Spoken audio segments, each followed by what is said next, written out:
Ja, und wir erinnern uns jetzt an ein großes Stück Kölner Geschichte, an die alte Sporthalle Deutz. Die wäre nämlich auf den Tag genau 60 Jahre alt geworden. Ist eröffnet worden, als Mick Jagger von den Rolling Stones 15 Jahre alt war. Und warum ich diese beiden jetzt zusammenwerfe, ja, die Rolling Stones, die sind dann nämlich auch mal aufgetreten. Erinnern Sie sich noch dran?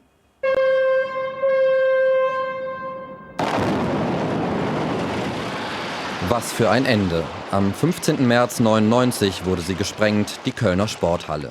Ein halbes Jahr vorher gab es die ganz große Abschiedsparty, denn dieser Abschied tat den Kölnern richtig weh. Wir waren bei der Veranstaltung, das letzte, waren wir mit dabei. Das ganz allerletzte Mal. Ne? Haben mitgejubelt, mitgetanzt, mitgeschunkelt und mit Tränen vergossen. Damals waren wir alle traurig, dass die weg war. Ich wohne ja schon über 50 Jahre hier in Deutz und das war ja unser Konzertsaal, unsere Feierhalle. Ja, schade. Schade, dass sie abgerissen worden ist. Das war wirklich so, dass ganz, ganz viele geweint haben.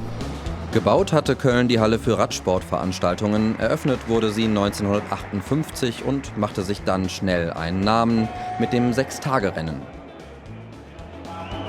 Das Sechstagerennen für mich war immer ein Wunder, wie die Runden gezählt haben, dass sie überhaupt wussten, wer vorne ist. Wie soll ich das beschreiben? Super. Laut, super. Wie beim FC im Stadion. Stimmung. Bier war lecker und die Brötchen, die es gab, und das war immer unterhaltsam. Unterhaltsam vor allem auch dann, wenn die großen Stars nach Köln kamen. Anders als in der Lanxess Arena war man früher ganz nah dran. Jedoch als die rollenden Steine sich durch die geheimen Kellergänge auf die Bühne bemühten, begann die Verwandlung der Masse.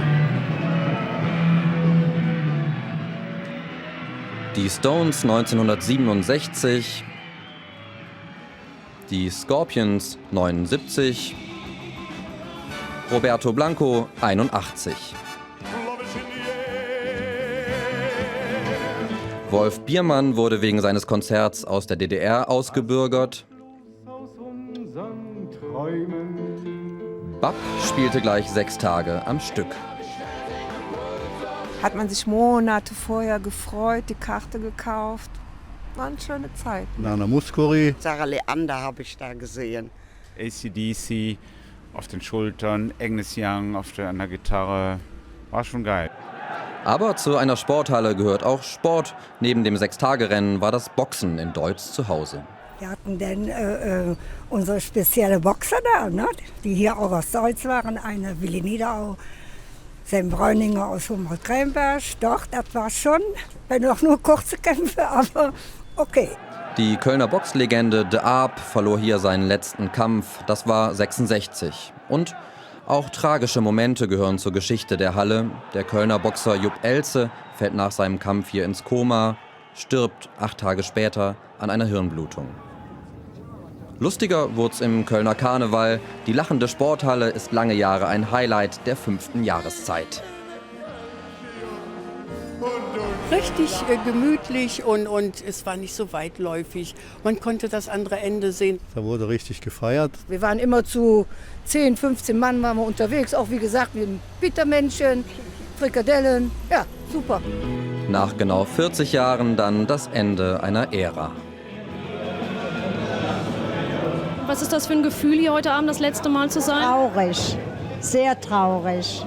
Aber doch viel schöne Zeiten, die hier in der Kölner Sporthalle stattgefunden haben. Also ich mit leiser Weben.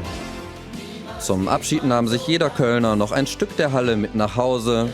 Und dann hieß es: Tschüss, Sporthall, tschüss zu einem Stück Kölner Geschichte.